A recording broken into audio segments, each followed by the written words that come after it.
I was just crying the whole time.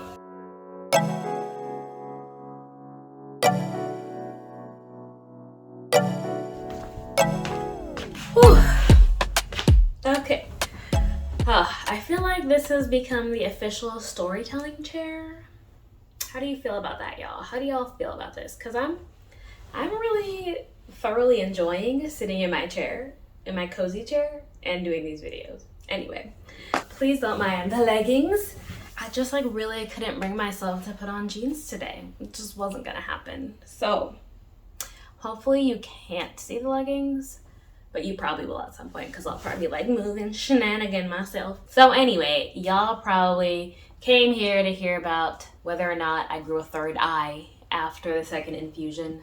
Just kidding. My second infusion went pretty similarly to the first in the sense that I couldn't tell the difference of whether or not it was sickle cell or the infusion that was causing my symptoms. Again, I was still tired. Again, I was still in pain, but I didn't feel any other symptoms like the dizziness and nausea or any other things that were listed. Otherwise, I was feeling terrible in terms of my physical health, but whether or not I could say Adakveo caused me any problems, I honestly don't think so, but I can't know for sure. So yeah, so far at that point, I really was very indifferent about Adakveo. I knew it was going to take time to kick in and take effect. So as long as I wasn't having side effects, I was just like, hey, this is good. So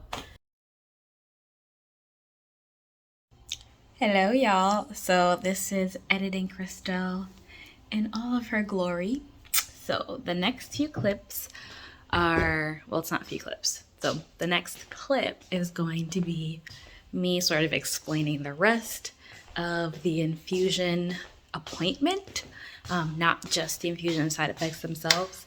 And I thought it would be good for me to include this because it explains some context about, this whole process with having sickle cell and sort of getting to this point where I am today about having, getting a transplant. So anyway, just thought I would let you know because I think it's appropriate if you get a cup of tea and watch along with me because we're going to go on a little story time. So I am right now just turning on my water boiler and I'm getting ready to make myself a cup of tea.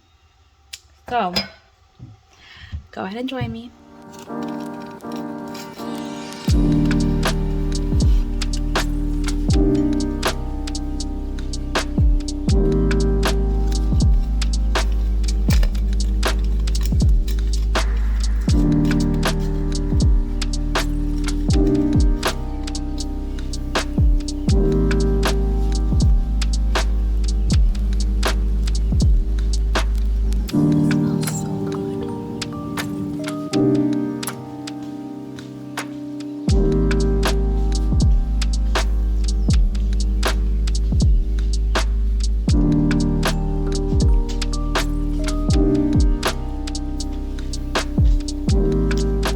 Tea ready. Cheers. All right, let's keep watching.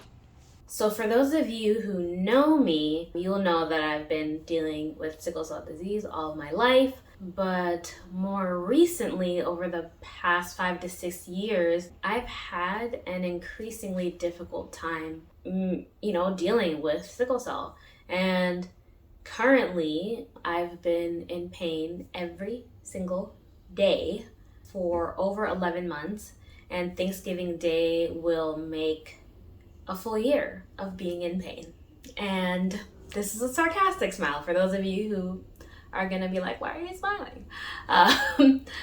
It's not been fun. It's not been fun. And I'm definitely going to share my sickle cell story in a different video. So definitely stay tuned for that one so you can see it when I post it. But long story short, TLDR, I've been in a lot of pain. Some days the pain is mild, some days, or I would say most days, the pain is moderate, but also sometimes the pain is severe. And around the time I had my second Adakveo infusion, And the few weeks leading up to that day, I was having severe pain every day. And, a couple days before my Adakveo infusion, I kind of just was like, I already knew this inside my heart, but I had been just like, okay, I'm trying to make things work. Like, I can do this. Maybe I just need accommodations and I'll take these meds and I'll just drink lots of water. And, yeah, this is all going to work out. I'm going to manage this pain. And, even if I still have pain, I'll be able to get it low enough to like live my everyday life. And I just realized, like, in those few days leading up to the infusion, living every day in pain just wasn't going to cut it for me. Like, that quality of life, this quality of life, was just not something that I could sustain any longer. And, I kind of just realized, like, this is not working. I've been dealing with this for so long, and I'm tired. I'm tired of dealing with it, and I feel like there's a better way. I was just dealing with so much pain, it was becoming unbearable and unmanageable. And under the supervision of my hematologist, I was taking so many different medications to try to manage my pain. And, most of the medications didn't cause me any side effects, except for a couple of them. And, honestly, right now, I'm afraid to talk about it, but I feel like if I'm afraid of it, I should say it. It's not just anything that I'm afraid of. I'm afraid of people judging me, people misunderstanding where I'm coming from. But this is a very real aspect of the lives of people with sickle cell disease, is that we don't have a cure that is readily available and easily attainable for everybody. And there's so much need in the field of sickle cell disease that it would just be a disservice if I didn't talk about this. And so, I was really getting to my wit's end, not just because of the pain, but because, like, for a period of a couple of weeks, we had tried, a pain management regimen that involved opioid medications around the clock. And of course, this was under the supervision of my hematologist, and everyone was aware. And this was a plan that was curated by doctors. But at the same time, it's like, I have this pain, and then I'm taking these opioid medications that are supposed to improve my pain, but they weren't touching my pain. Like, I was still in pain. And now I have to deal with the side effects of the opioids, which are nausea, headache, drowsiness. Like, I couldn't get in my car and drive to Target because I was in so much pain.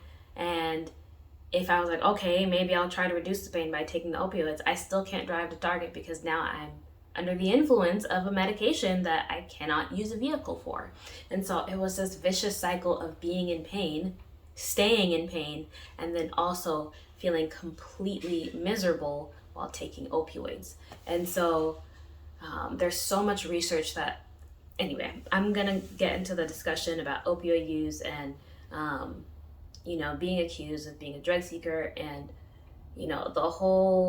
there's a whole conversation to be had around pain management and sickle cell disease, and clinicians who are just unaware that they are holding on to biases and misinformation about opioid use in sickle cell patients. But I'm going to save that discussion. I'm going to package it up.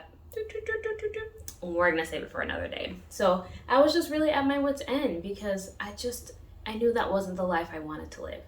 And so I'd come up with a list of things, and like I started brainstorming what different medications, what different avenues could I go down, what could create a long-standing solution. And that's when I really started thinking more seriously about bone marrow transplantation and stem cell transplantation. And so I wrote a list of pros and cons of, doing a bone marrow transplant or a stem cell transplant.